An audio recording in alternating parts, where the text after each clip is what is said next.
So it's recording, I think. Okay, so I will start. Welcome, guys, to Deep Talk With on this really sunny Wednesday in Berlin. Here we're back again with the Osmos studio for last time. It's the part 3 of 3, and it will be the big wrap-up session of everything we learned. And yeah, there will be a lot of time for Q&A in the end, a recap of the theory we had, and also some further tools how you can explore yourself after these sessions. From my side, a few more announcements for the upcoming events this month. We will have next Wednesday the last deep talk so far for May, and probably also for June, so there will be a little summer break in June. So next Wednesday is the last deep talk on Zoom with the neuroscientist Elliot, and we will talk about our brain and mental health, and we will do a little quiz on myth of mental illnesses. So we will talk about like how mental illnesses are perceived, or we will also talk about stigma, and we will also try to create a better understanding on mental illnesses, and also on the connection what mental illness has to do with our brain function. So we will also talk about things how, for example, COVID or self-isolation has an impact on our brain function, how we process emotions, what happens with our brain when we are depressed. And yeah, these are like just a few sneak peeks of the topics for next Wednesday.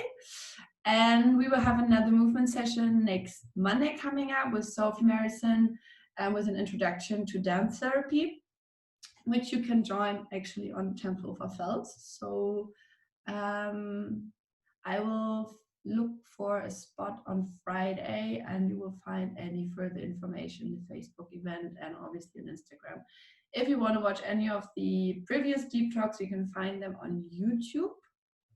And yeah, I would say this from my side, and let's jump straight into the wrap-up session with Osmos. Have fun. Thank you. Now we're back. Yeah. Hello, this is the third session, the last session of our series on how the belief systems that we have shape how we live and love and form relationships. And yeah, we're excited for tonight. And if you've already attended the other 2 workshops, then you know that it's good to have a pen and a paper. That could help. Tonight is going to be the recap of theory, and we're going to do some exercises and ideas of what you can do with what you found out in the course of this series at home. Yeah, maybe we should shortly introduce ourselves. We've done that the last 2 times, but for everyone who hasn't attended, together we run an Osmos studio, which is a therapy studio in Neukölln. And I'm a couples and sex therapist. And Maria? I'm a holistic counselor. I have a background in neuropsychology, but now I'm doing more, I use a more holistic approach, so involving body, mind, and spiritual side of a human. And yeah, should we just start with it? Maybe. Yeah. For tonight, it's a bit helpful if we know what we did in the last 2 sessions. So we will go back to it. And in the very first one, we were talking about maps of reality and how they shape the things we believe about ourselves, the things we believe about love, genders, sexuality, money, leisure time, everything that's important to us. And for everyone who hasn't heard the term maps of reality, it is that when we grow up during our childhood, we are like a sponge. We have to learn everything in order to be able to cope with the world.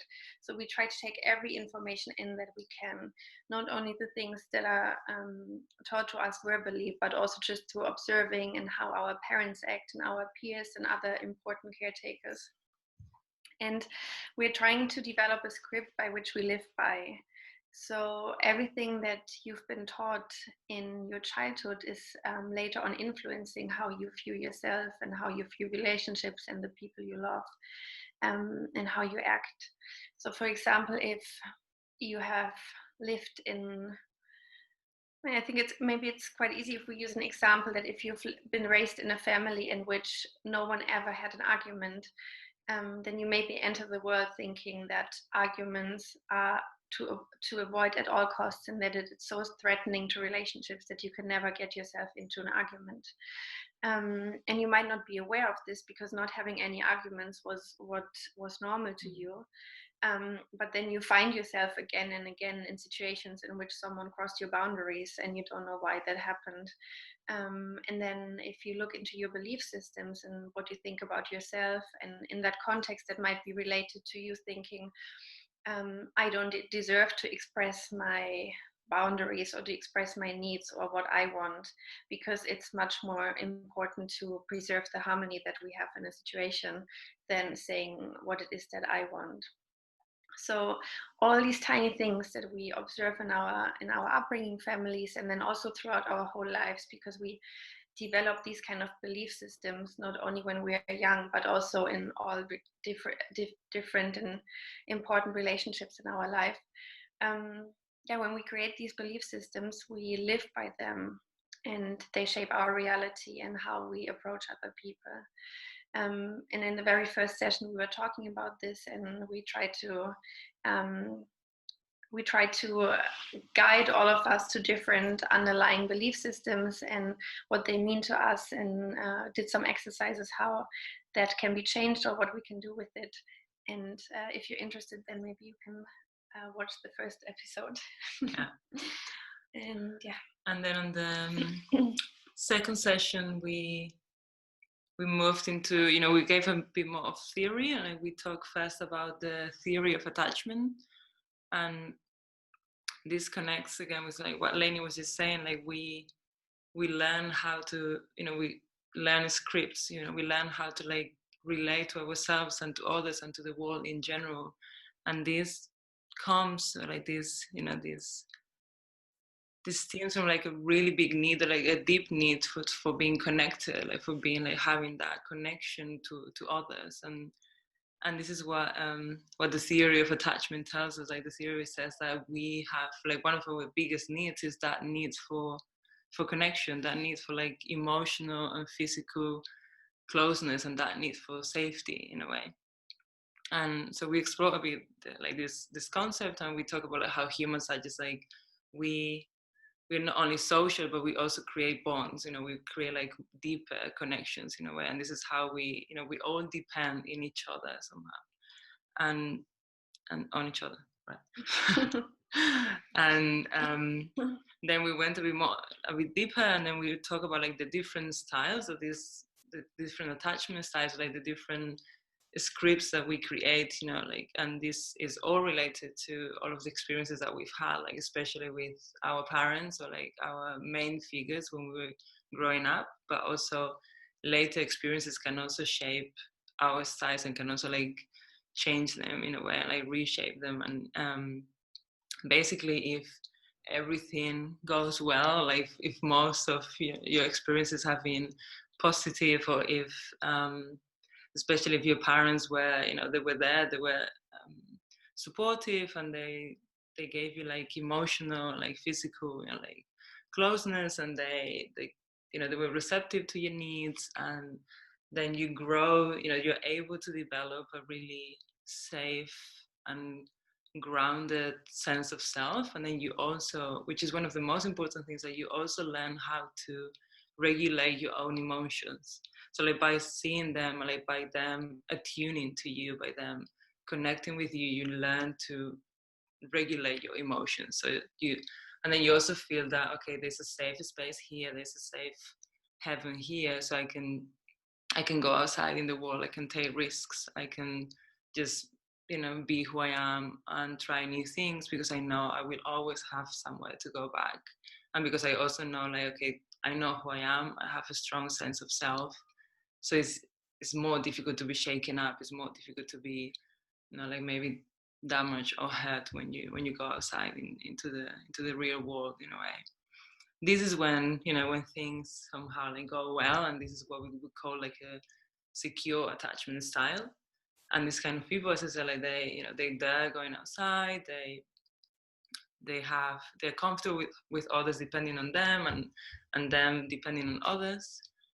But of course, you know, not always things not always go well. So then we had like another 3 like main attachment styles, and one was anxious, then we had avoidant, and then we had like the fearful, like we had like dismissive avoidant and fearful avoidant.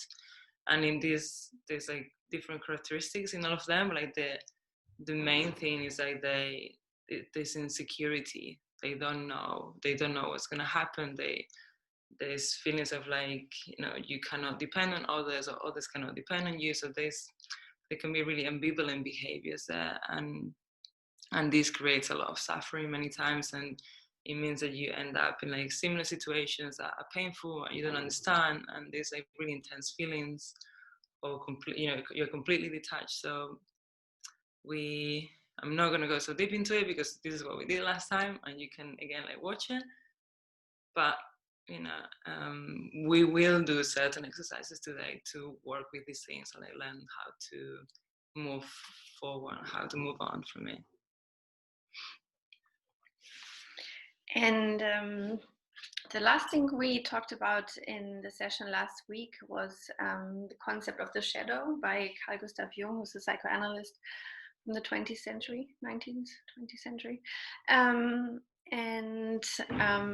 What is the main unifying factor in what we just explained is that our maps of reality and our attachment style, and also the shadow, is the motive for our behavior. So this is what's happening subconsciously when we act in the world. And the more we understand about these subconscious motives and why we act and why we behave the ways we do, the more space we have to choose if that's how we want to keep behaving, and to consciously make a decision how we want to act in our relationships and with the people that we love. And that doesn't mean that our patterns just go away as soon as we're aware of them and we just have to look at them and then they're gone. But it helps to create an understanding of what is happening subconsciously when we act, and then sit down and look at if this is who and what we want to be, and what of it we would like to change, and how we could treat ourselves and maybe other people better. And so the last concept is the one of the shadow by Carl Gustav Jung. And the concept is that when we grow up, we are taught to split off some parts of ourselves to be able to be part of society, or our nuclear family, or our tribe, or whatever is the community that is around us. And for example, that could be anger. For many people, they've learned that anger is something that you're not allowed to express. And in that process of socialization and civilization, sadness, anger, rage, disappointment, resentment, hate, most of these emotions are not welcome, or at least not all the time, and then you're told to suppress them. And in different settings, in different families, different emotions are suppressed. So the shadow is different for everyone. But basically the idea is that when you split off these parts of your personality, they don't go away. They're still there. We all feel all these emotions. We all feel the urge to do different things that are not accepted by the people around us. And when we split them off and push them to the side, they can stay somewhere in some corner in the labyrinth of our psyche for quite a while, until we feel triggered, until something happens that reduces all the filters we have in our system and opens the door for our shadow, which is everything that's suppressed and not really looked at and not in the light, and opens a door for this shadow to come out and overtake. And this happens often in situations in which we feel so overwhelmed by what's going on that we act in kind of on autopilot. And maybe you've realized you yourself doing something like this before, that you said, this wasn't me, I don't know why did I do this, this wasn't me, I really don't understand what happened. And that's many times when the shadow is activated and comes out. And by looking at these part of ourselves that we have split off, we can start integrating them and welcoming them so that they can't haunt us in the way they do when they're in the subconscious. And we can find healthier ways of living with them. Yeah. Yeah. It's what Lane is saying, that, many times, we have to make them conscious. We have to become aware of these things, but they just because we become aware of them doesn't mean that they go away, So then that's only the first step, and then we many times go through a many times long and intense process of becoming aware, and then sitting with these new realizations, and these sides of yourself that that you hadn't known, or that you hadn't wanted to see, and now it's okay, they're here, they're present, but again you're going to see yourself following the same behavior, so you're going to see yourself just having the same thoughts that you don't want to have anymore. So it's it is a process that requires discipline, and it requires patience, and it requires a lot of self care, and self soothing in a way, because it is a tough process. Many times it can be it's extremely rewarding, and you feel freer and lighter many times afterwards, but when you're in it, it's just difficult, and we need definitely all of the tools and all of the allies that we can to go through this. And this is what we're going to try and give you tonight. We're going to practice a few exercises as to just provide you with some more tools to say, okay, now I've become aware of these things. Now what? What do I do? How do I hang in here and keep working in a way, and don't give up somehow. So we are gonna start with the first exercise. Yes, you might want it's not really necessary, but if you wanna grab your pen and paper, we might just write a couple of sentences, because it's not so much about writing today, but it's just good to have a.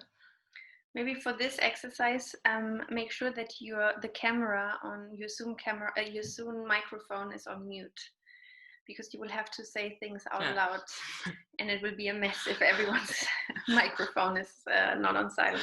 Yeah. So just check in.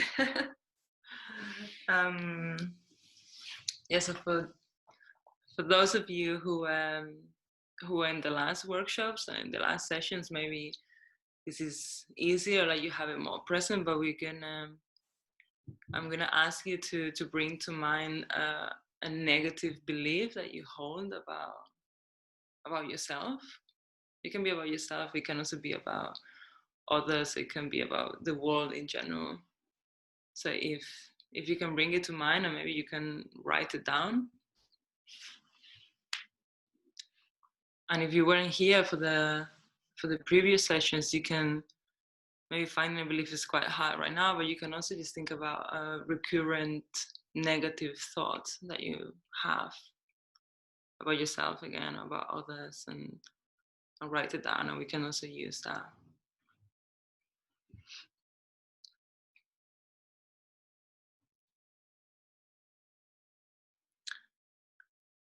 And when you're writing it, I'm already going to ask you to check in with your body and see if you notice any changes. Just scan your body and see what's in there.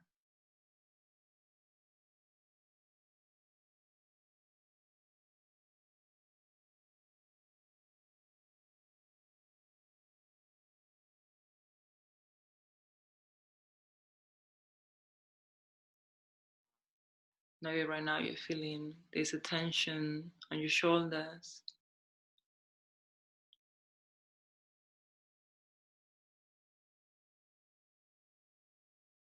Or maybe there's a knot in your stomach.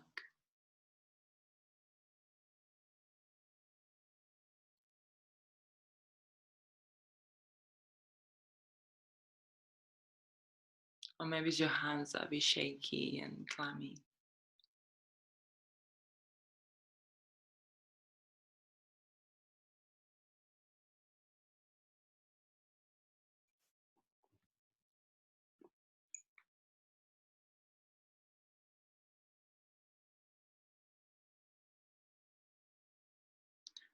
And now I'm going to ask you to try and do the opposite of what your body is doing. So, for example, you see that, you're looking down, you can try and like look up. Or if you see, okay, my shoulders are really tense, so I'm going to try and like release my shoulders. If you see yourself like, like really like curvy, you're going to try and like, let's sit up straight, doesn't have to be rigid, but it can be comfortable, flexible, still standing straight. And try and see if by making this opposite movement, by trying to go against what your body is wanting to do, you can bring some energy back, and maybe you can, check in again and see if you can look at this belief and how maybe it's not true, and how maybe we're gonna try and change it.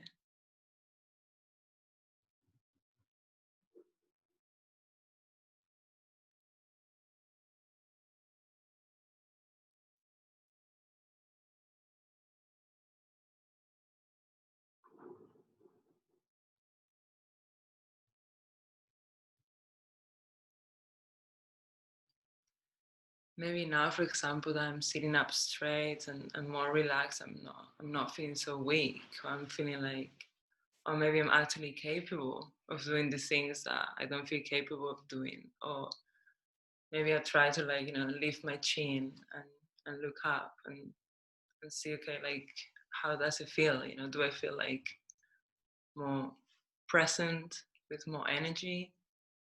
And when you're there, like we look again like at this belief and we say, is this actually true? Like can I maybe reshape this belief? Can I maybe think of a more positive way of talking to myself or thinking about others?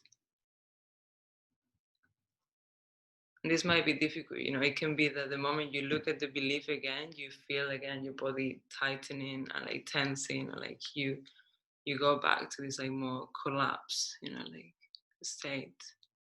But we're gonna try again, and slowly you can go from like, okay, I'm gonna put my shoulders back again, I'm gonna keep that posture, and I'm gonna look at my belief, and I'm gonna see how I can shape it. And it can be a back and forth until maybe you find something that sounds a bit more positive or more real that you can write down.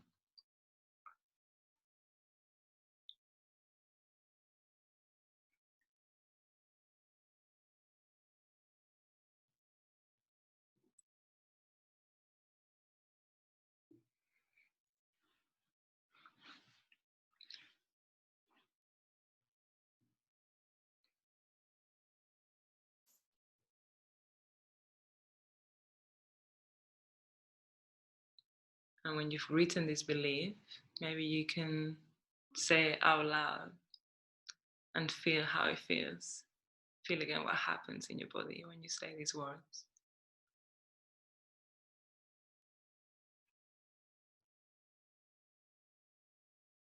Maybe you can't even say it out loud. Sometimes it's really triggering to say these things out loud, especially if you're on camera like me.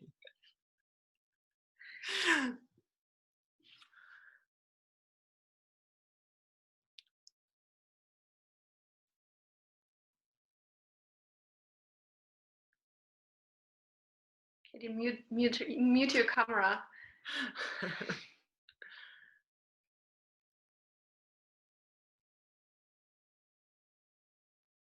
How did it feel to say this out loud? Like, can you believe it? Is there something in you that's still trying to push it away, or is your body being like, oh no, I actually can't say this. I can't believe the words I'm saying out loud.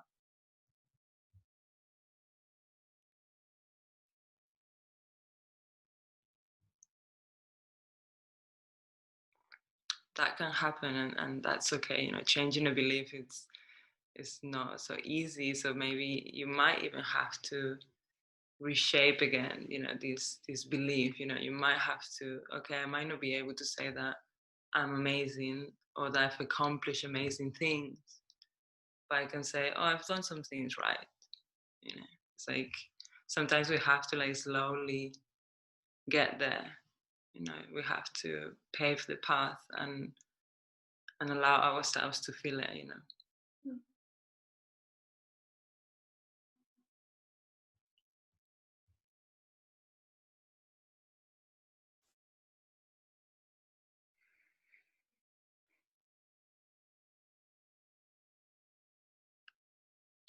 And if you're able to say it, and if you're able to, and then maybe you're able to connect with the more positive feelings that come out with it, or like the more positive physical sensations that might be attached to it. And this is a way that you can work with this belief and with these reactions to make it more like present, to make it more like embodied, to actually feel it, to actually feel and believe what you're saying.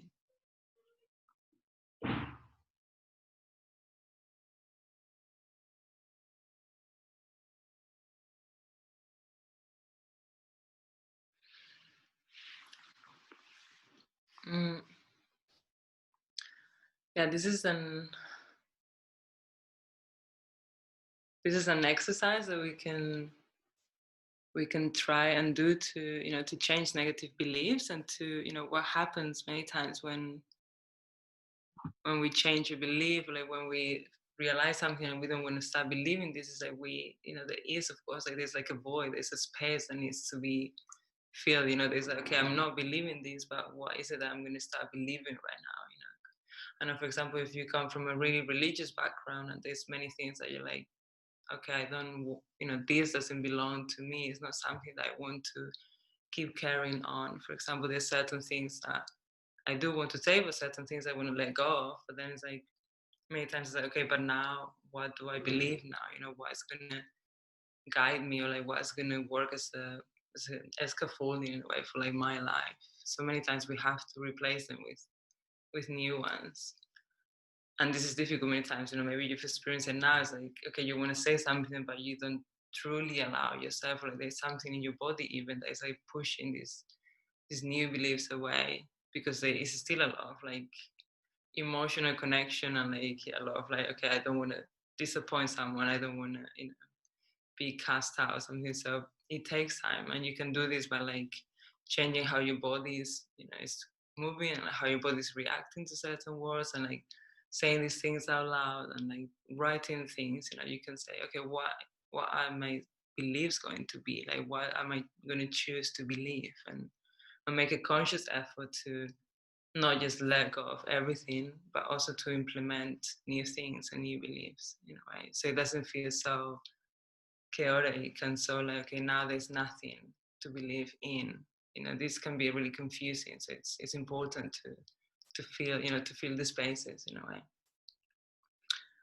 So yeah, you can practice this. You can, if you found it helpful, you can practice it by yourself, and you can say it out loud, like scream it, like sing it, like put it on your mirror. Yeah, I think that helps a lot. Totally. Write it down, put it on your mirrors everywhere in your apartment. Like post-its everywhere. One positive belief about yourself a week.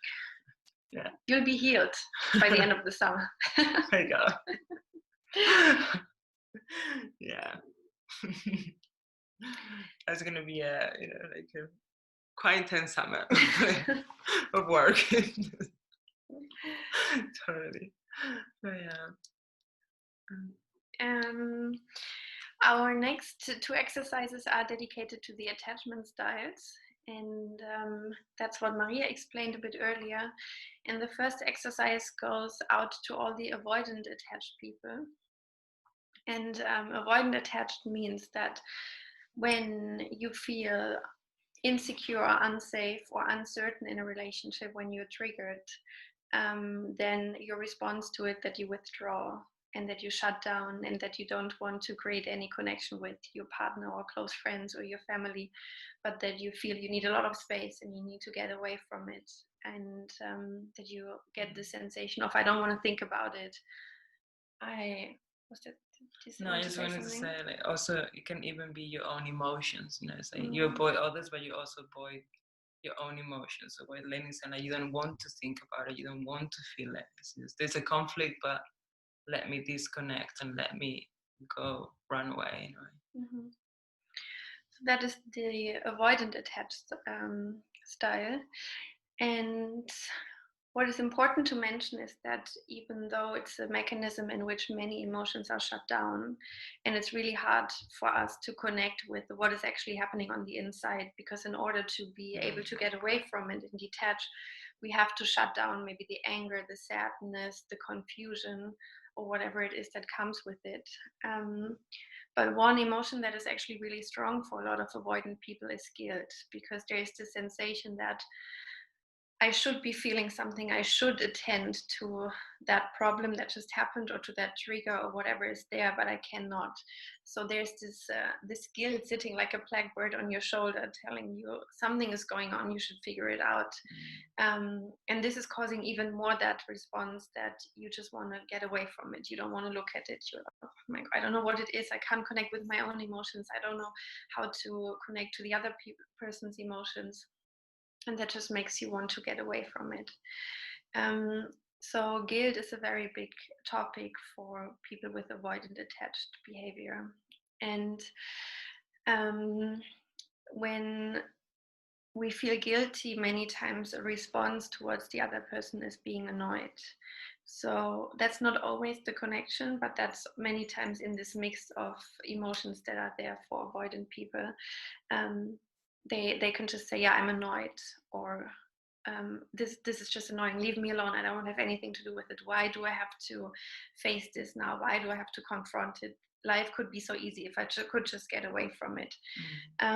So we would ask you to recall a situation in which you were feeling, someone is calling me on my other laptop. Recall a situation in which you were annoyed either by your partner or a very close friend recently. Try to come up with a situation that is as recent as possible. A person you felt annoyed with. If you know that you're more of an avoidant attached person, and if that is more of your program, then try to think about this.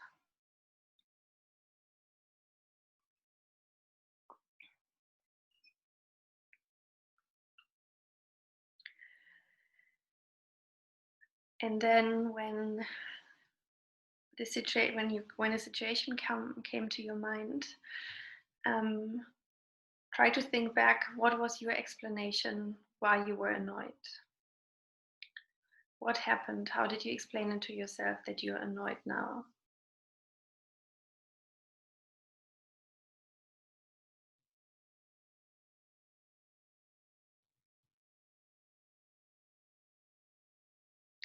What were you thinking in the moment? Oh my God, this is so annoying because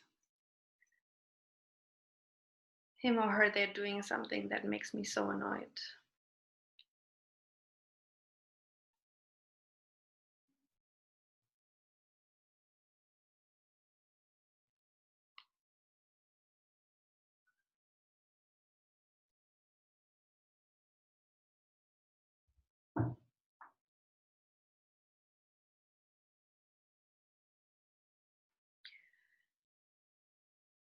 And then when this came to your mind, try to look closer at this thing that was annoying you.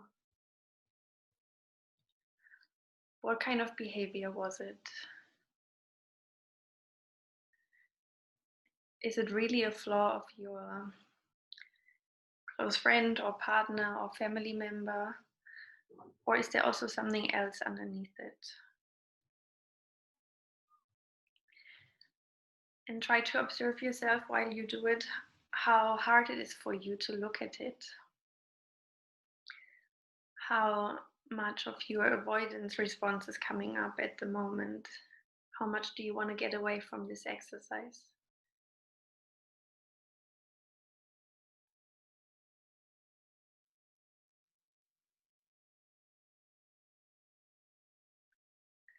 And then try to analyze the things that have been annoying to you. Was it related to something that your friend or partner did in that moment, or is it related to something from your past? Is it related to a part of you in yourself that you are not very comfortable with, that you don't like so much?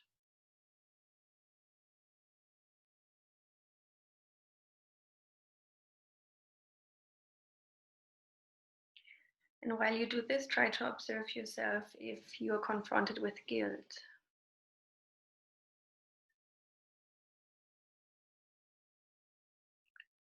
If maybe now you feel like, I shouldn't feel like this, I shouldn't be annoyed by other people, it's not okay that I responded this way.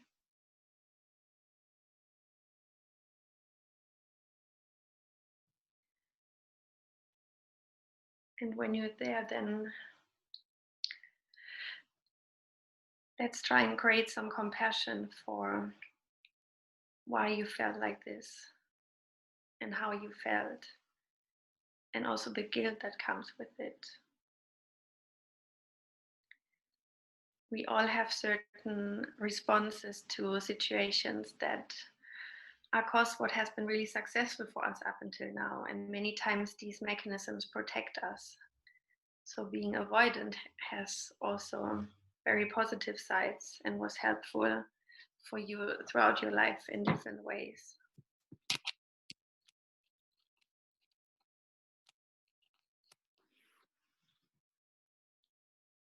So when you are analyzing, why am I annoyed by people? How hard is it for me to look at the behavior that was triggering me? Why do I want to run away in this moment? What am I trying to avoid? And try to do this with an open mind and an open heart and compassion for yourself. And love for yourself that all these mechanisms and these behaviors are there so that we feel safe in situations. And they show us something much deeper about ourselves many times than the other person.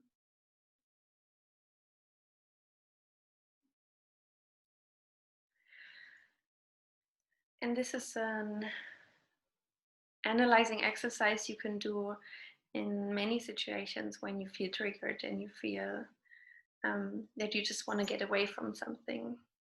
Try to sit down and look at what is it that you want to get away from? Why has this been triggering? And when you do this, you can create a better understanding of your own emotions and your own responses to what other people do to you, how they behave towards you, and how you react towards it. And then with time, you'll be able to better communicate these things. And you can say, when someone says this and this to me, then I usually just want to run away. So next time you say it to me, yeah, maybe I can try and be aware of it and try to stay, but please forgive me if I run away, because that's really triggering. And actually, I'm quite happy that I have a response to it, because that's just my system telling me that something is not right.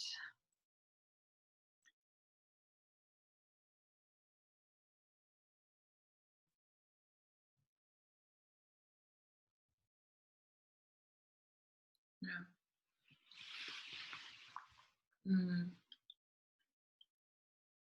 I think you mentioned that during the exercise, she says, she made a comment about like, okay, you're finding flaws in a way, and I think this is something really characteristic of avoidant behaviors.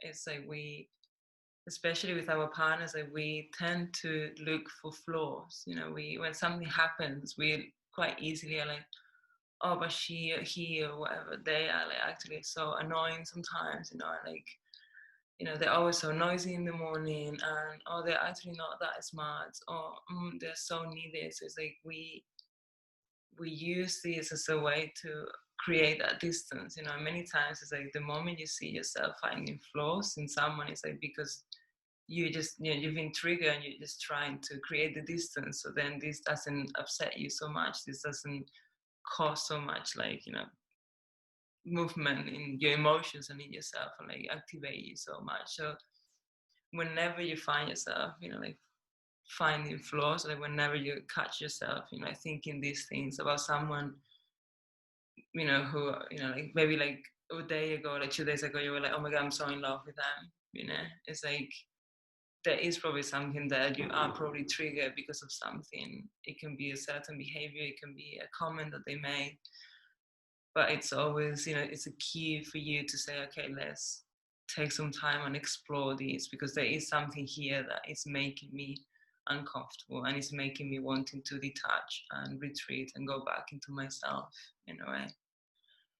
And yeah, now the next exercise, it's more directed to the other side of the coin. Like we'd say, like it's really more helpful for the anxious types, or for just anxious people, or for also for when, you know, when there's just a strong emotional reaction in us, or when we feel nervous about a certain situation in a way. And it could also be something that avoidance could use too, because the same, actually, like the same physiological responses are happening in both avoidance and anxious, but like avoidant people are just not aware of them because they're detaching from it, so they don't realize that this is happening. But yeah, this, let's say, is more focused to the anxious types, and it's a really simple breathing exercise, and I'm gonna use Lainey as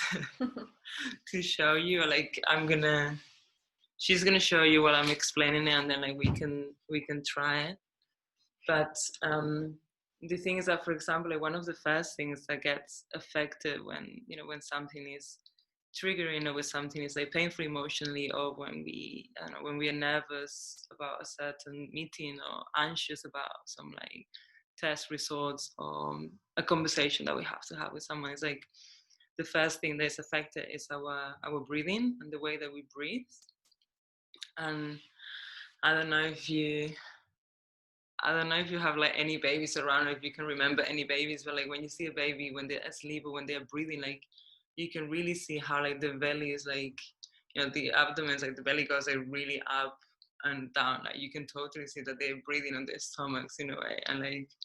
And this is something that, you know, we all like are born this way. This is the way that we should breathe. You know, this is the healthy way of breathing. But throughout our lives, for like, you know, for like many reasons, because of the environment, because of, you know, experiences that we've had, and then like we learn to like hold our breath, or we didn't even dare to, you know, to take a deep breath because we didn't want to take a space, or even because, you know, we all want to have this like flat ripped, you know, abdomen in a way. So many times we're just like holding our breaths in, so, you know, people think or like see that we're like super flat, you know.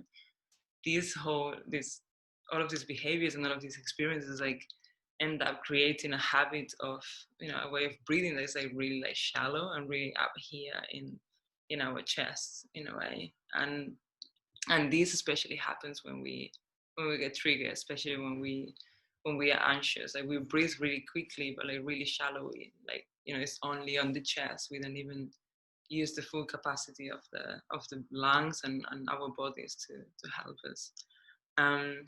So one of the easiest ways to try and like self-soothe and like to try and calm yourself down, like, you know, bring your organism back into like a more like calmer state, is by changing the way you breathe. First becoming aware of it, and then like doing something to rebalance the system. And this breathing exercise that we're going to do is called diaphragmatic breathing, which is like this breathing that we said like babies do when they really breathe on the bellies. And maybe you can turn to the side so they can see you. Like this? Yeah, but to learn how to do it, it's good to put one hand on your chest and one hand right below your rib cage. You know, just like, yeah, like really up on the abdomen, like just below the bones, like the rib bones. And the hands are there just to show you how, you know, like the way that you should breathe is like the hand on the abdomen should be the hand that is moving, and the hand on the chest is the hand that is normally it should stay. You know, it shouldn't move, because the movement comes from like these muscles here, and like the air comes all the way in here. So you do this while you're practicing, so you can learn to say, okay, like I'm doing it right in a way. And before we start, like before Lenny starts, like I'm gonna ask you to like, you know, you have to open your mouth and kind of like sigh as like someone says something really annoying and you're like, I can't with you right now. You know, so like you just do that so your shoulders and your muscles will be like more relaxed. And when you've done that, now we can start breathing. And the way we breathe is like we inhale slowly through our nose. And when we inhale, we see how the hand on the abdomen is like rising. And then we exhale through the mouth, slower and longer than the inhale.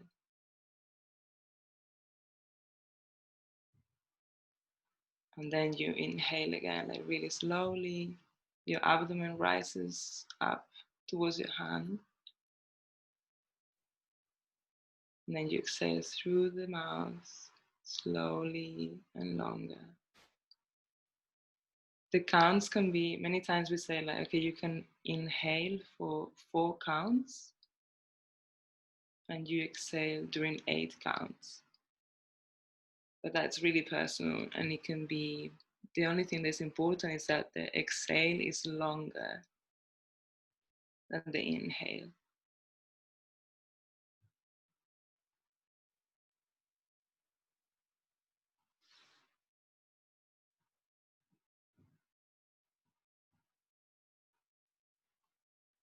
You can do it for a bit to see if you can already see any differences or if it feels comfortable to you.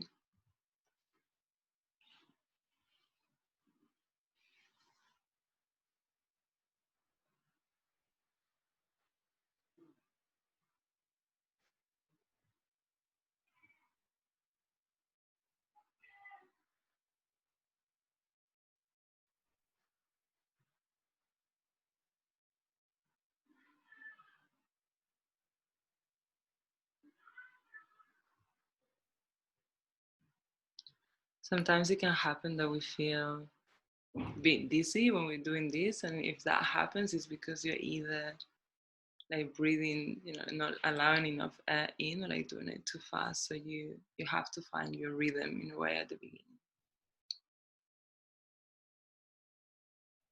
But it's really important that the hand that moves is the lower hand, the hand on the abdomen, and always the exhale is longer. And this is because when we exhale, there is a branch of the nervous system that is activated. It's called parasympathetic parasympathetic and branch. And then this one is like the one that calms you, the ones that like brings you back into a calm state. It's deactivated.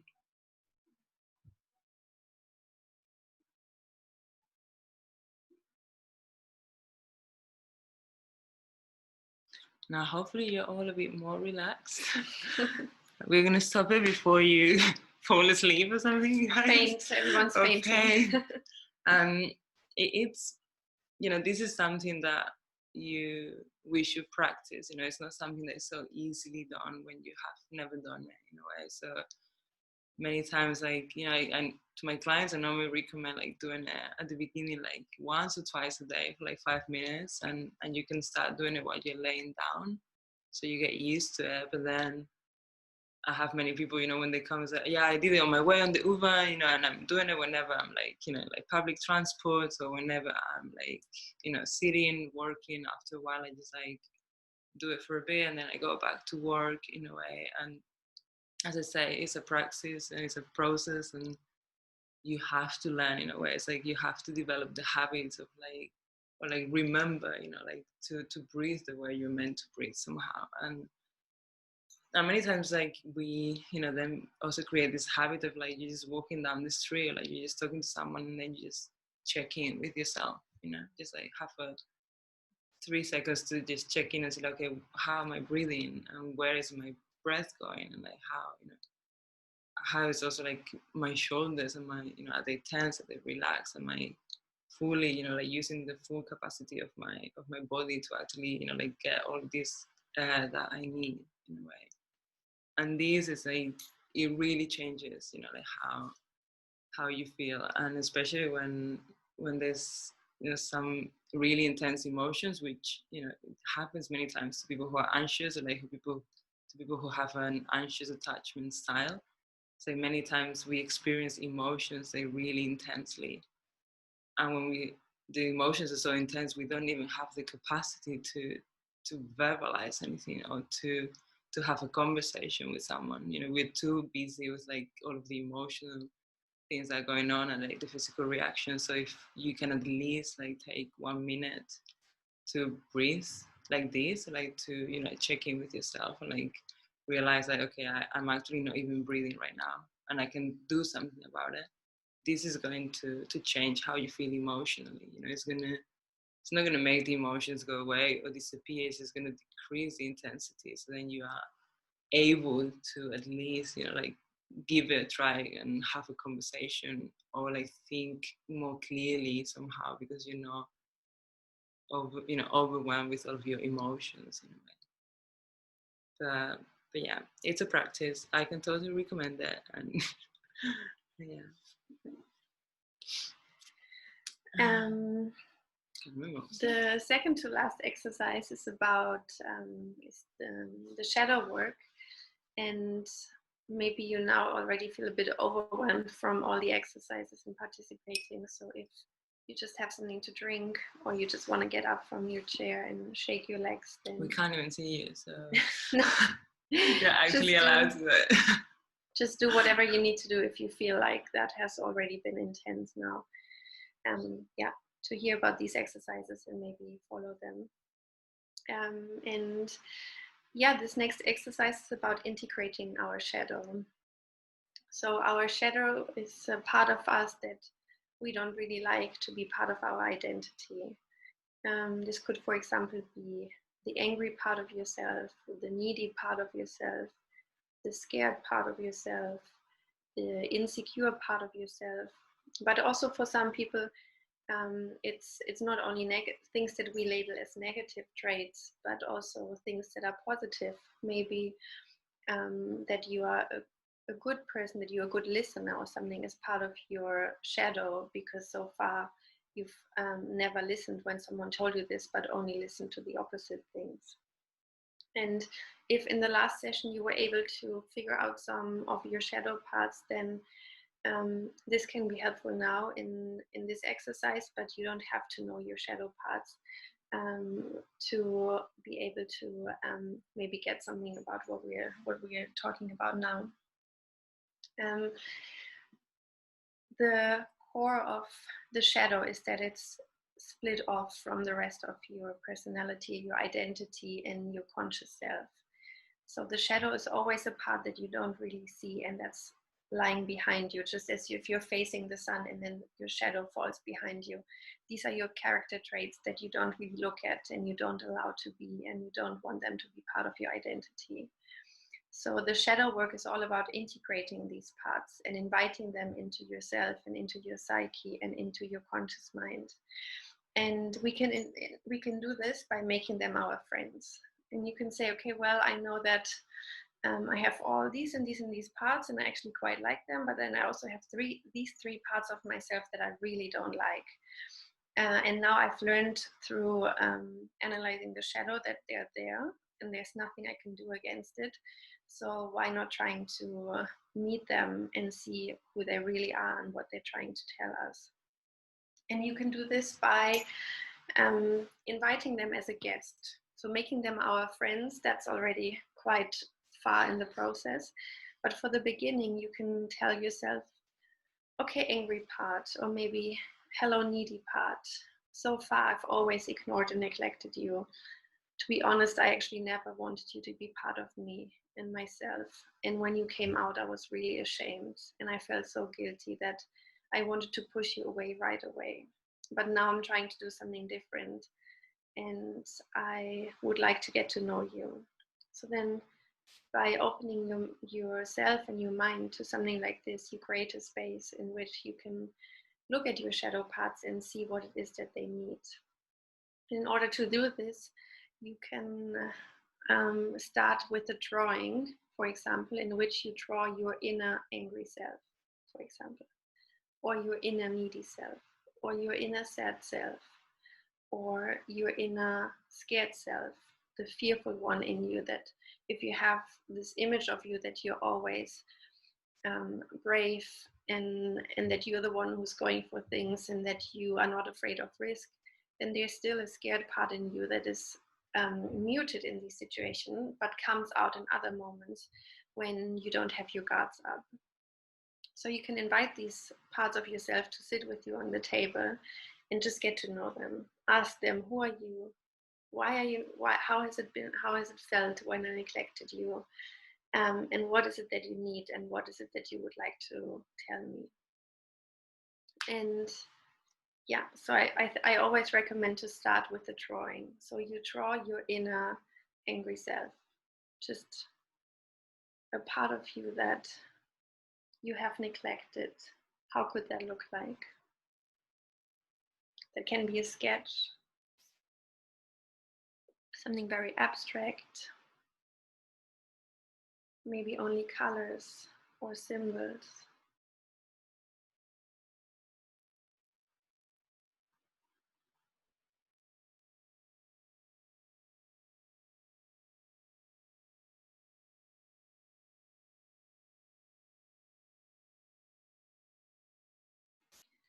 Whatever comes to your mind in this drawing is right.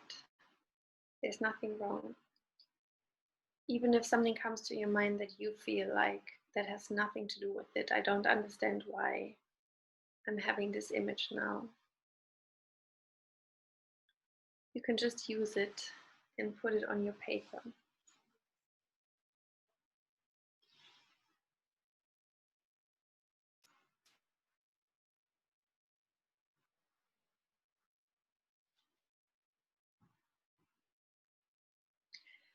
And for now, in this setting of the workshop, this can just be a sketch, but when you have more time in the next days or weeks and months or in your life, try to develop this character.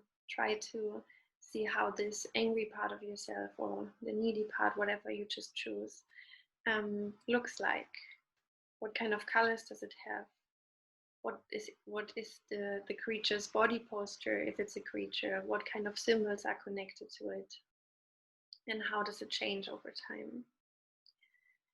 And then when you did this, you can put that drawing somewhere in your room or somewhere where you can see it in the next days, to get in contact with it. And every time you see that drawing, you can say, hello, angry part. I remember that you're there. And I remember that I want to integrate you and that I want to invite you. And with this, you can establish a connection to these split off parts of your personality in the course of time. And then you can get curious. Maybe you can try and read up on anger and rage.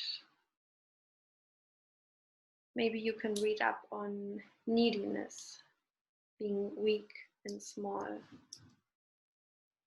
And try to find some information. When you Google it, there's already so much. There's so many emotions and behaviors that we have split off, that you can find so much information on the internet. And that helps a lot just to get familiar with the term and what it actually means. And then you can check in with yourself if what you thought it meant is actually the truth. So if you've split off the angry part of yourself, then maybe your whole life you thought that only evil people are angry and that a good person would never be angry. And then you can start reading up on anger and ask yourself, is the concept I had about anger true, or is it something I made up in my mind, or that society told me, or that my family told me? And now that I look at it from a different perspective, can I maybe welcome my anger more? Can I welcome my neediness more, because it's actually much more complex than I thought in the first place? And then as the concept of shadow stems from Jung, you can also work a little bit with his work.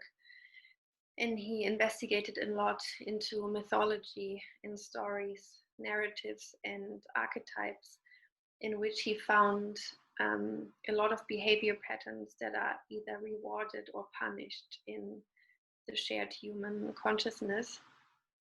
And you can start to read up on angry mythological figures, for example, or on needy societal figures, and get more familiar with it. So, for example, if you want to get, if as a woman or someone who's identifying as a woman, or who has split off the inner female part, if you're one of them and you want to connect with your angry part, maybe you can look into angry goddesses. Kali, for example, from the Indian culture, who is a lot related to rage and anger, but also defending people and killing the demons of the ego. And try to look at these figures and these mythological stories and the information that is behind it.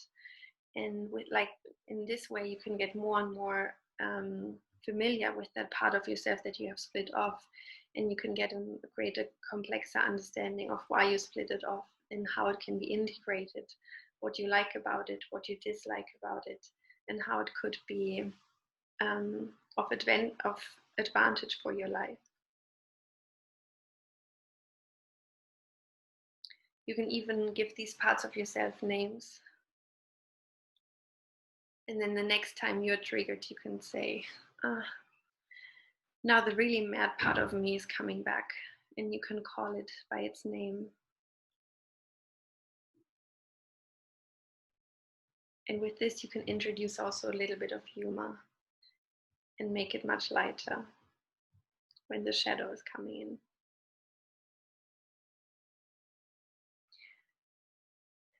And then I think we already come to the last exercise, right? Yeah. Before we do that, I just wanted to comment on what Lenny was saying now, of get informed, check the internet and read the stories, or go back, and read some myths and stuff. And this is really important because actually for many of our beliefs, we've never checked them, so we don't have anything to prove them. Actually, we believe things maybe because someone we look up to, someone we love, believe this, but we've never actually dedicated some time to say, okay, where does this belief come from? Where does this behavior, this tradition that we have in our family or in my culture, come from? And this is what gives beliefs many times power, because we don't look at them, and second, it's we just believe them. It's something that we don't have any proof, we don't have arguments in favor and against it. So many times gaining more knowledge and information and getting curious about this and where it might come from and what it might mean, and what it might not mean. Maybe what Lenny said, maybe you thought only evil people get angry, for example. Yeah. And maybe then you check and say, okay, well, it's actually everyone that's experienced this emotion at some point, right? So it's just, the more informed we are and the more curious we are, then the easier it is to take that power away from the beliefs, to have more reasons why to maybe some of them we want to change, or some of them we want to readapt and reshape in a way.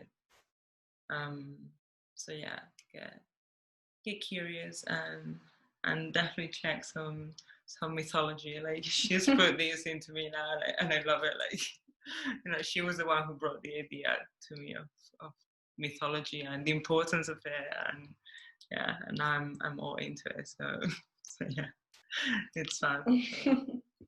And yeah, the last exercise, this is when I have to share the screen. That's the first time we're doing this, sharing our screens. We actually checked how to do it earlier today, so maybe it's going to be fine. But yeah, so I'm going to share the screen, and there's going to be an image, and you're going to have a few seconds to check this image. And what I want you to do is to just notice three things. And you just, the first three things that you notice without giving it much thought, you can write them down. And then, I'm going to take away I'm going to stop sharing the screen, and then we can keep working. But for now, the idea is that, like, there's going to be an image. You take a quick look at it. The first three things you see, you just write it down. Okay? Is everyone ready? Okay. It was this. Can you see it? I can't see anyone.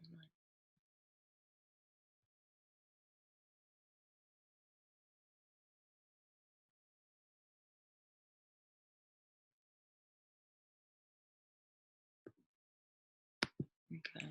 Did you have time? Yeah? Okay. Yeah, now maybe you can take a look at these three things that you wrote down, and maybe you can see, what are they similar somehow? I don't know. Did you focus on interactions between people, or did you focus more on, I don't know, nature, like the environment around it? I don't know, were you focusing on like how people look? Is there, do you see any similarities there? Like, what is it that you notice, and what do these things, like, mean? Like, are they positive? Are they negative? Are they just neutral? Is it a mix of both?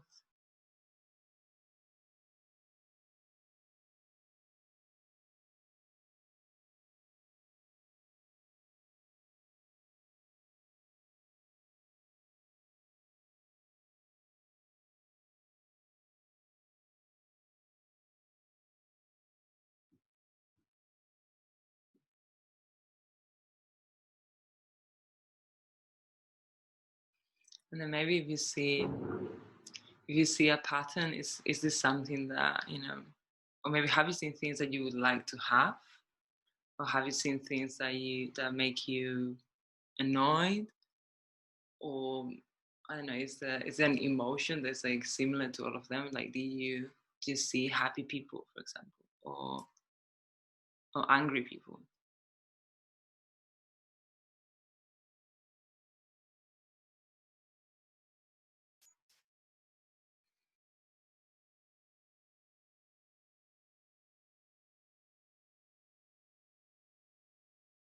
And if there's a pattern, or looking at the things that you've just written, you can say, like, get a bit curious again and say, like, why did I notice this, for example? Why do I think this is important to me? And why did this manage to catch my attention?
I'm going to share the screen again.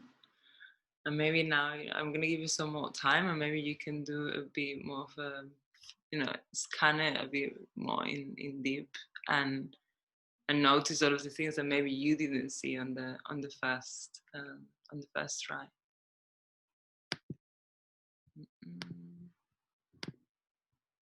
April.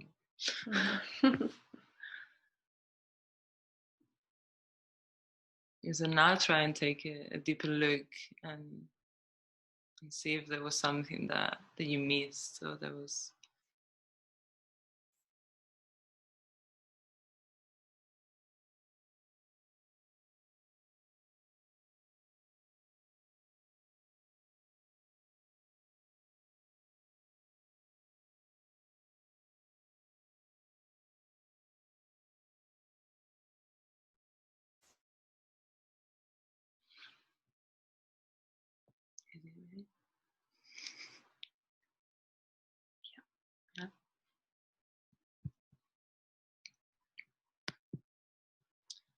maybe now that you've had a second chance to look at the image, maybe you realize that, oh, I didn't see all of these other things. For example, the first time I checked it, I only saw couples. I only saw the couples having a good time, for example, or I only saw people who were having an argument, or I actually look at the dog and the birds, or like, I saw this guy like leaning on the fence, and what did I think of it? Did I think that he was just resting? Did I think that he was like maybe upset and couldn't handle life anymore? He was like, I'm so done with it. So it's we're doing this exercise as a way maybe to show how there's a saying that says like it's the same planet, but different worlds in a way. And this relates to the maps of reality in a way. We're looking at the same image, and I'm sure that if we had all of your responses, and all of the things that you saw will be completely different. And maybe for some of you there will be a pattern. Maybe some people only see the couples because maybe they would really like to be in a relationship right now and they're really missing it, for example. Or some people who are like primed to, they only see the arguments, because they see like, like the world is like a frantic and like negative place in a way. So it's, it's an exercise is to realize that like our world is actually what we put our attention to. And many times we do this without, we don't put any effort on this, it just happens. It's a habit. And many times it happens because of all of the experiences that we've had before, and the ways that maybe we've been hurt, or like the ways that maybe we've had it all good, and now we just see the positive in life in a way. And the good thing is that we this just happens. It's a habit, and we don't put any thought into it, but we can actually like realize, and like maybe like during the next week, for example, when you go outside, the first thing is to do this exercise and see like, okay, what are the things I actually see when I'm outside? Do I see people like smiling at me, or do I see people interacting with each other, being nice to each other, or like am I looking at, I don't know, do I always see like when people shout at each other, or when when there's like drunken people like throwing bottles, for example? It's like, what is it that I see when I'm outside? Like, do I look at animals? Like, am I looking at the trees, for example? It's like, what is it that I'm seeing, that I'm looking at, and what is it that maybe I'm missing? Maybe then the next step is to say, okay, maybe tomorrow when I go outside, I'm going to try and focus more on these moments when people share something, for example, or when my friends come up to me and they give me a hug and they tell me how much I mean to them. Or I'm gonna try and like put some effort and decide what is it that I want to pay attention to, and what is it that I want to see, because many times like all of these things are happening at the same time. All of these things are present, in different degrees, but they are there. Many times I'm just not looking at them. And many times it happens that you do have reasons to maybe focus more on the negative, maybe because you've had like a really bad breakup, or like 2 really bad breakups in the last few years, and now you're more prone to look at the criticism from someone, or when someone is like not paying attention to you, or when someone is like distancing themselves from you. But that doesn't mean that all of the other things are not there. So maybe you have to make a conscious effort to actually see these things somehow.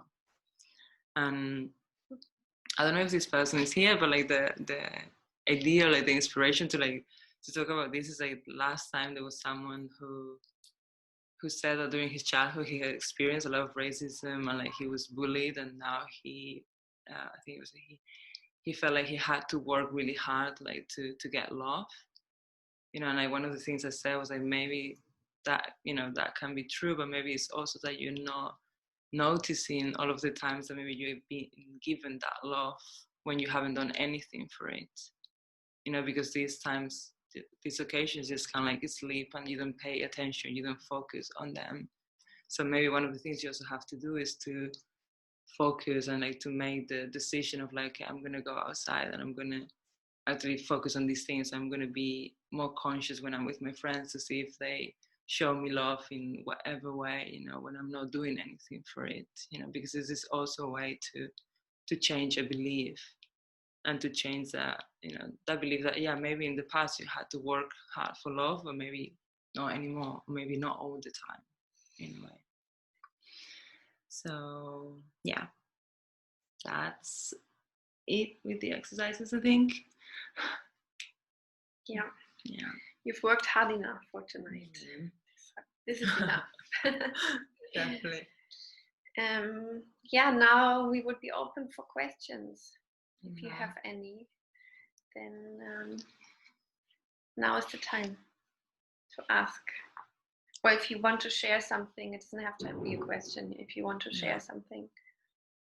If you have any doubts, any comments, any stories. If you want to share your screen and show us your drawing.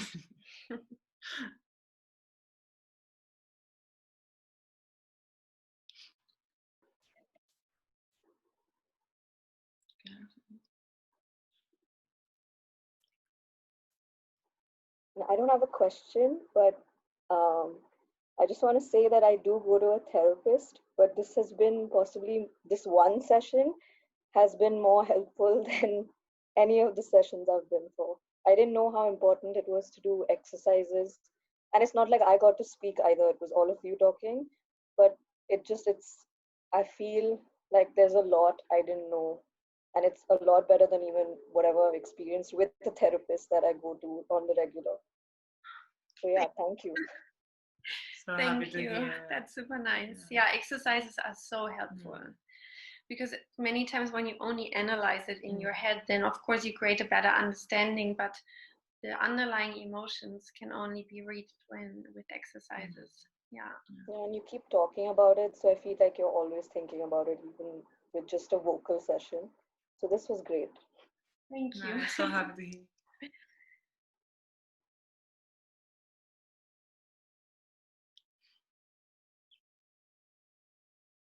You can also write on the, how's it? You can just type if you don't feel like talking. It's also okay to just type your questions or your comments. We know it's quite a brave thing to do to talk. Mm-hmm. I have a question.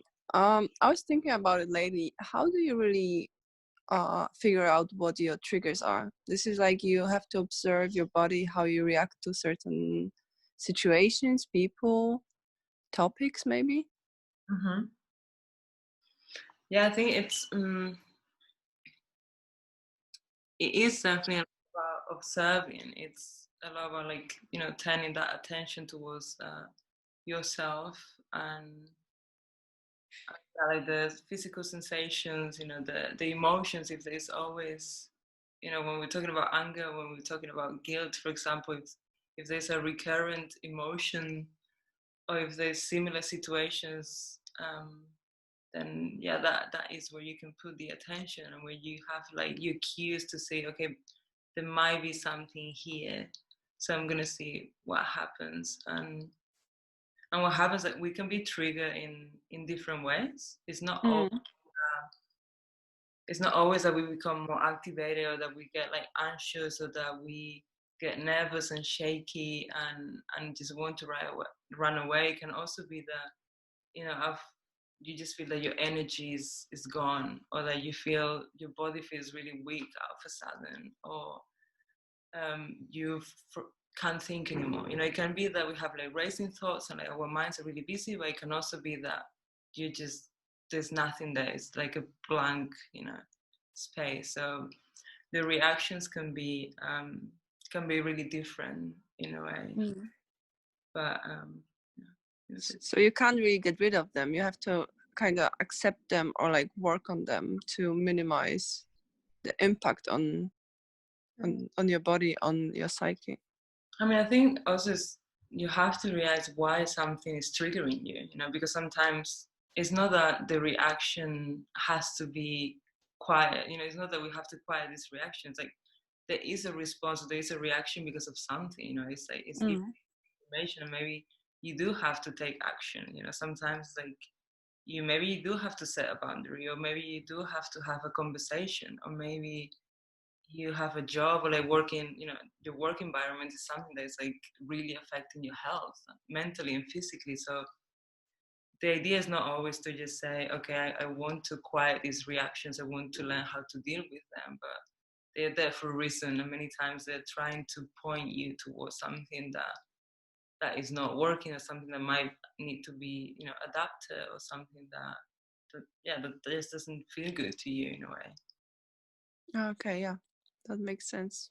But then, yeah, sometimes it also comes to learning to, you know, like diminish these reactions, or like learning to get out of this like numbness and lack of energy, so you're able to you know, to deal again, like to have those conversations, so to just have, you know, like keep going on with your life in a way. Mm. But I also think there are some triggers that can be quietened or muted, or I don't know, throughout your life. Maybe if you, because on what Maria said, on top of what Maria said, that it's that you can find out about your triggers through observation. You can also find out about your triggers through reflection, and the observation is sometimes very hard in the moment. But then if you look back at your life, if you maybe had reoccurring situations in which you felt triggered, and then maybe only now, a few years later, you understand, that was actually the same underlying theme. You sometimes see that, oh wow, but the last, I don't know, 2 years, I haven't been triggered by something like this. And this is when we have started to feel safe in a certain area in our life. And that doesn't mean that we're not reminded to our triggers. They will always be a scar.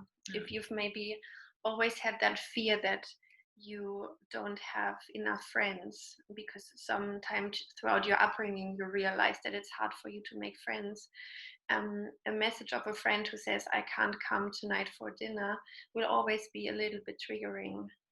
But this feeling will just move through your body so quickly, and then you'll come out on the other side, and just maybe you don't even realize that you got triggered, but because you're now in a different headspace in which you feel safe with the people around you, and then that is a bit quietened.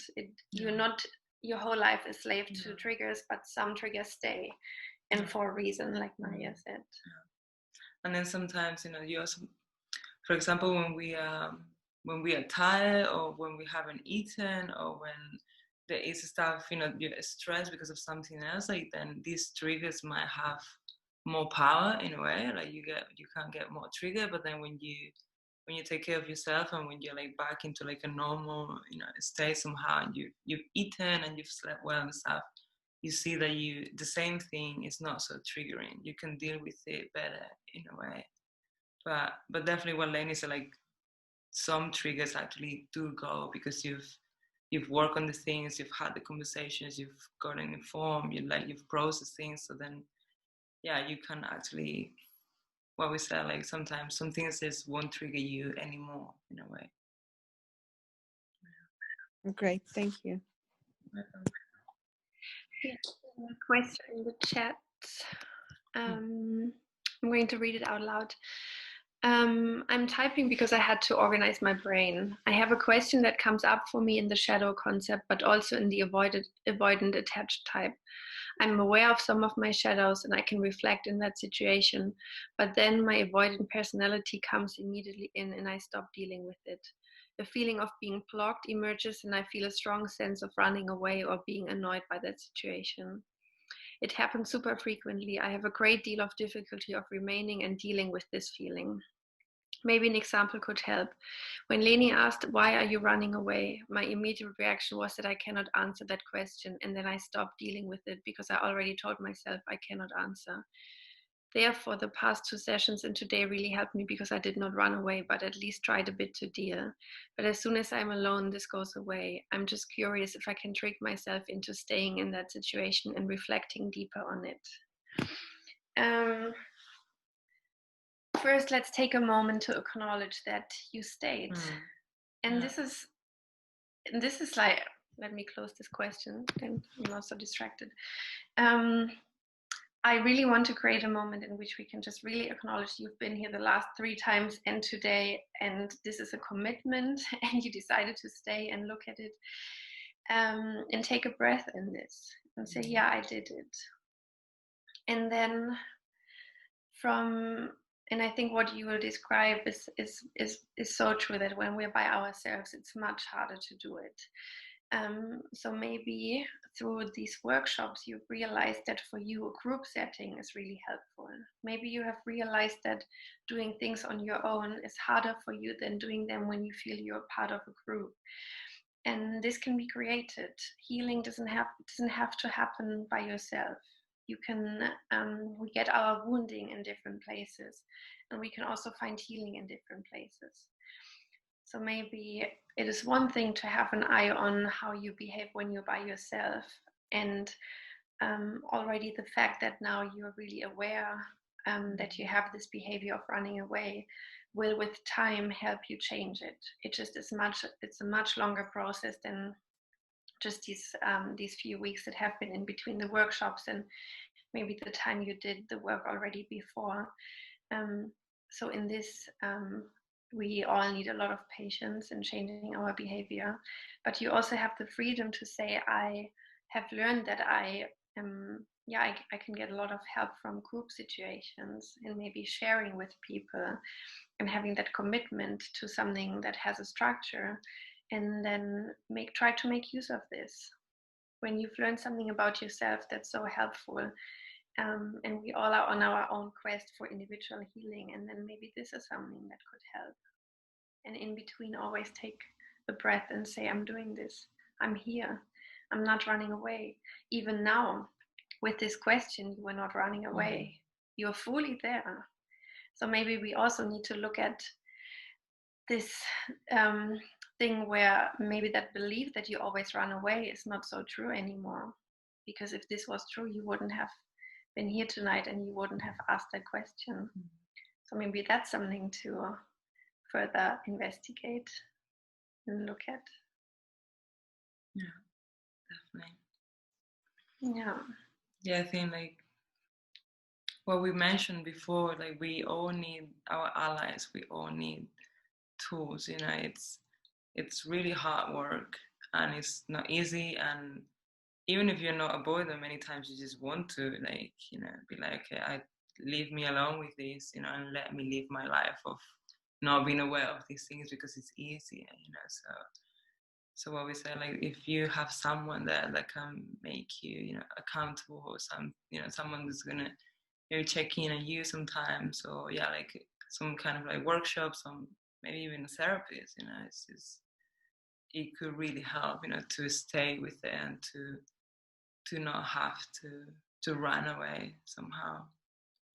And I always try and say, like, bring the body in, of course, and many times is maybe what you can do, like you can again like do the opposite what your body is telling you to do, and like try and work with that, and say, like, okay, what is my reaction, my physical reaction when I get this appointment? And I was like, okay, I don't have the answer, I don't want to look at it. It's like, what is it that's happening, and can you do something about it to make yourself feel a bit safer, or to make yourself at least feel a bit more comfortable, or like with more energy. And maybe you can do something like that, and then like, okay, I'm gonna go back again and sit down with this question and see what happens, and always like pendulate in a way, always like go from back and forth between feeling a bit uncomfortable, going back to your comfort zone, feeling uncomfortable again, and slowly you can get more things done. Like, I guess, like, it's been for you like the last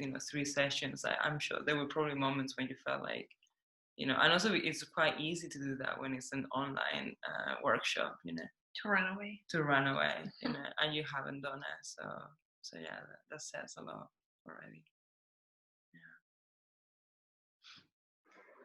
I have a question. I notice with my friends and even myself, like people who have an anxious, I mean, I didn't attend the previous 2 sessions because I had work, so I don't know if you've already discussed this, but people who have an anxious attachment style usually tend to gravitate towards people who have an avoidant one. And then you're kind of like trapped in this cycle of or they didn't reply to my text, and then you let that take over like your whole day. It's just small things. So I just want to know why we tend to gravitate towards people who are like, so detached maybe, and how to get, like a balance. Maybe I need to work on balancing myself, or do I need to choose better? I don't know which one it is. Yeah. Do you want to answer? Mm-hmm. We gravitate towards these people because they let us do our dance so well. We can act in our program so well with an avoidant person when we're anxious, because it's a confirming thing. If I'm anxiously attached, and this is how I think love feels like, to us people who are anxiously attached, love feels like I have to run after something. I have to. If I don't feel insecure, it's not love. If the other person is fully present, then that's boring. Whereas to us avoidant people, it feels like if the other person is not running after me, it's not true love. Or if someone is not anxious when I'm gone, maybe they don't fully love me. And so these two belief systems, they match really well. They come together, and both people can do their dance, and they can rely on the other person doing their part of the dance, and then it just comes together very beautifully. But it's so painful, and there's so much suffering in it. And balancing it out, like you just said, starts with balancing ourselves out. And the more you find balance in yourself, the more you'll be attracted to people who have done similar work. Because it's not only us who have to do this emotional labor and trying to stabilize ourselves and find ways of self-soothing or find ways of staying when we actually want to leave. It's also the other person. But the more you have found that balance, which is a way of healing, the more you're attracted to people who are on a similar level and have also done that. And maybe for the rest of your life, you'll be a little bit more attracted to people who are avoidant, because that feels more exciting and just a little bit more like the familiar love that you know. But you can choose to be with someone who has an avoidant tendency, but still decided that, yeah, I stay. And sometimes it's hard for me to stay, but I won't run away. And I'll be able to point that dynamic out to my partner, and then both of you can heal together even further. Yeah. It's a constant process. I think also when, both as an anxious, as an avoidant, when you've balanced yourself out and when you've worked on yourself, then you learn to, you have these tendencies, but you learn to not behave, you learn to not like react and like follow these patterns in a way. So, and it goes both ways. Like if even though maybe like my tendency is to be anxious, I've worked on it, and I can, like be more secure. I can learn to be more secure. Then this other person in front of me that maybe has avoidant tendencies is not going to need to react, because I'm not triggering him. I've been able to calm myself. I've been able to approach the situation differently, which it's teaching this other person to be like, oh, maybe love can also look different, and I can also try and react differently. So many times it's like, it can be a trap, and it can be really painful, if people are not working on it, and it's addictive in a way. We get addicted to the highs and lows of the relationship many times. It's like, it's full of like adrenaline and really intense emotions where we like, we really get hooked to them. But it can also be like an easier dance in a way, and we can learn, but both, everyone involved has to be open to this work and has to say like, okay, I have these tendencies, I still love you, I want to be with you, so let's work on it, even though it's not going to be easy. But both of them have to come to agreements and have to constantly, like check in and see how it's going and what needs to be done in a way. I've just realized while we were talking, maybe it sounded like you first have to do the work and then you're ready to get in a relationship. That's not true. But it's sometimes outcome for us. You're never ready. We're never ready. And there's always something that could be changed or be balanced out or healed or something. But all of us are lovable the way they are, and no matter where you are in your journey, there you are lovable, and there's nothing that you need to do. But you can do that self-reflection just to avoid some suffering for yourself, but it doesn't mean that you have to do the work and only then you're lovable. And if right now you're not loved in a romantic way by someone, doesn't mean that it's just because you haven't done the work. It's just sometimes a matter of circumstances and the life. But yeah, that's really important for me to say.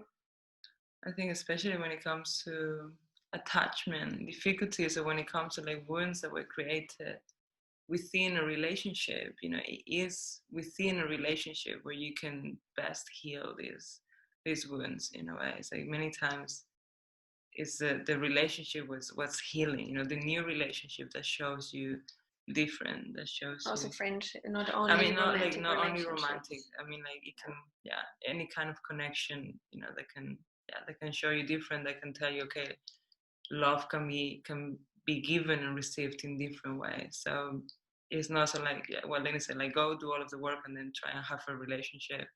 It's not like that. So many times it's better, you know, to do it within that relationship. I think we had another question. No, someone just said thanks. Yeah.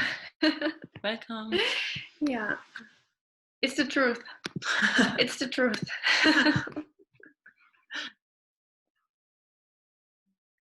There's something else.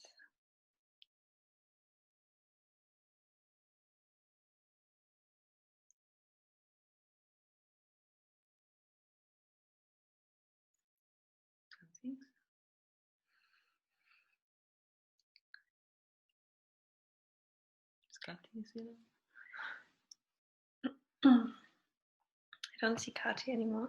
No. What about the patterns and how they work, kind of, and how to break them? Because sometimes we are hooked in the cycle or like in the pattern, and then it's like the repetition, for example, of different relationships, but they play out exactly the same.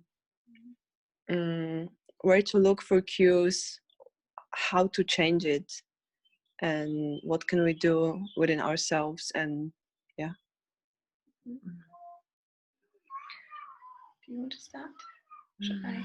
You can start. I'm still thinking. I think you've done, just by asking that question just now, you've done the biggest work already. When you understand that you've been in a series of relationships that all played out more or less the same, then you realize that you are part of a pattern. And yes, the other person is also part of the pattern. But what is in our control is what we do with how we approach relationships and people, and try to understand what am I looking for and what kind of self-belief am I trying to confirm by being in relationships with these people, or by choosing these kind of structures in relationships. So changing the patterns is actually the most painful in training work, and sometimes it feels like it's tearing you apart on the inside because you've been practicing a certain kind of behavior. So if you tend to be in a relationship, if you tend to be in relationships for maybe 3 or 4 months and you're super in love at the beginning, for example, and that's just an example, I don't know what pattern you have, but you're super in love for the first 3 or 4 months, and then you always feel you start losing interest and you're not so curious about the other person anymore, then the way to change your behavior would be that first you recognize this is what's happening. The last 3 years I've only had 3 to 4 month relationships, and then somehow something changes, and then the next time you are meeting someone you're interested in, try to do things differently than you did before. Maybe you can approach them in a much slower way. Maybe you can ask different questions. Maybe you can ask for their values and intentions in the relationship. You can share your own values and intentions. You can try to understand what has led to the end of all of these relationships, and when in the process where you may be ignoring feelings you had in order to please the other person or please people around you or please yourself, and where you weren't true to yourself, where you were ignoring and neglecting parts of yourself. And then try to change that in the next relationship that's coming. Sharing your truth, sharing your expectations, sharing where you're at, and trying to communicate a lot why you're feeling the way you're feeling. That can help. And at the same time, it's really difficult because it's related to trust and commitment and a fear of intimacy sometimes.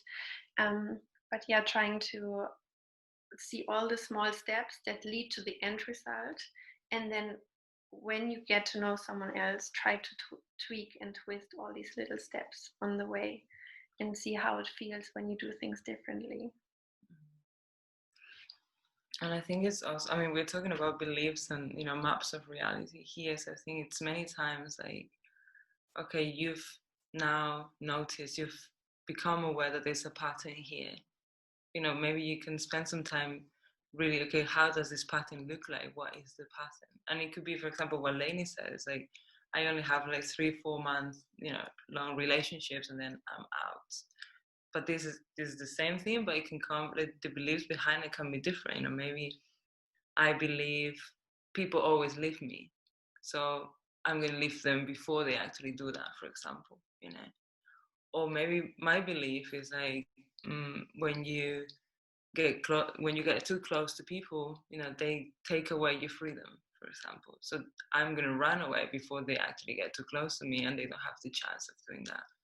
So many times we have, you know, we can see, okay, what is the belief that's like driving my behavior in a way, and where does it come from? You know, like, what are the stories, the experiences that like created this belief, and then also how this, you know, how is my behavior actually? How does it look like? For example, like what do I do? You know, like what do I feel? You know, what's the moment that's telling me I'm not so interested anymore, or I start again, maybe like looking for flaws, or I become like more detached. I'm not so touchy with someone.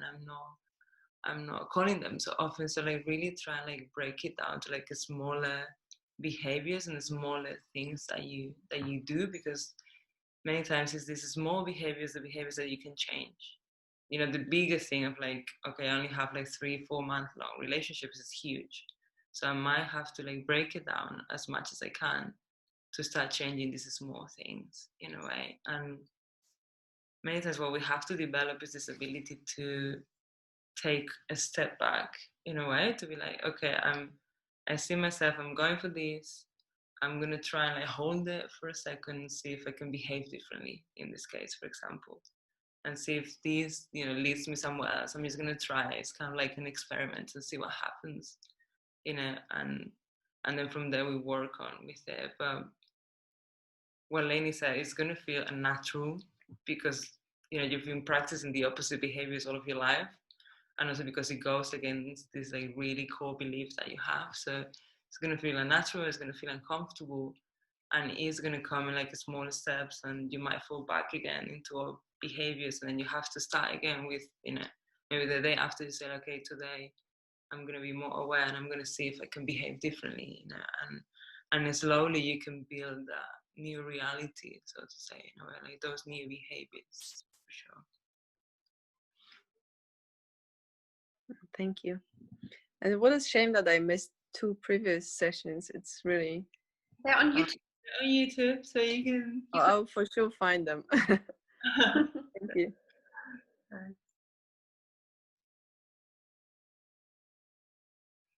Kati, are you still there? Yes, I'm here. It's so weird not to see you. Yeah, if there are no further questions, I mean, we can wait for another few minutes. But this was intense, ladies. Yeah. Yeah. Was it? Like, it was not a yeah, you actually kept your promises of giving further tools for self-exploration. Like, this is a bunch of tools you presented. Yeah, definitely remember to what we said the previous times, like take some time for yourself and be gentle, also during the next few days. And if you use any of these tools, and if you're doing any kind of work or like looking into yourself, like be gentle and take care of yourself, and take it easy and reach out to others if you can. And yeah, it's intense and it's hard and it's painful many times. It can be beautiful too, and it is beautiful, but yeah, it's not so easy for sure. Yeah. Well, obviously, if you have any questions coming up over the next days, you can let us know. Yeah. Are there any opportunities to stay in touch with you girls? Like any, I mean, now things with Corona get a bit easier. Do you host workshops? Are they group workshops you also host? Is there anything at Ōsmos which could be interesting for our community? You can get in touch with us through our website, and you can always send us emails and on Facebook and Instagram. Yeah, we don't have any workshops planned so far, but we will, because we're coming back to it. We've done a lot of workshops at the beginning, nearly 2 years ago, 1.5. We did a lot of workshops at the beginning, and then it took over with so many individual clients that we didn't have so much time for workshops. But now we've sorted things out, we've figured ourselves out, we've created good structures. It feels like we're handling it well. We have more time. We'll come back to workshops. So maybe you can follow us on Facebook, and this is where we announce the upcoming workshops. And normally the workshops they're quite small groups. I think max we have around like 12, 15, 12 people. So it's cozy and it's informal in a way that is like, these ones is quite a lot of like exercises and reflection and theory and space for like questions and stuff. So yeah, definitely. Yeah, if you want to follow us, we will be doing some stuff. So it'd be nice to have you here at the studio, actually. Well, maybe we are doing something together. Yeah.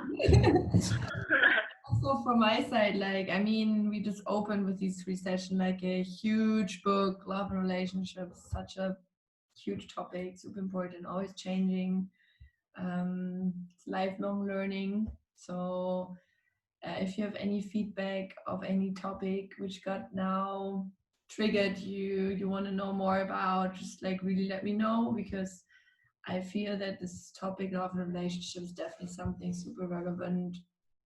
I would like to dig in deeper too. And if you have any feedback, any further topics you want to dive into, let us know in some way, so we can also like create sessions, workshops, events, whatever is possible, on Zoom, not on Zoom, wherever. But so just let us know. Nice. Thank you. Thanks, everyone. Thank you, guys.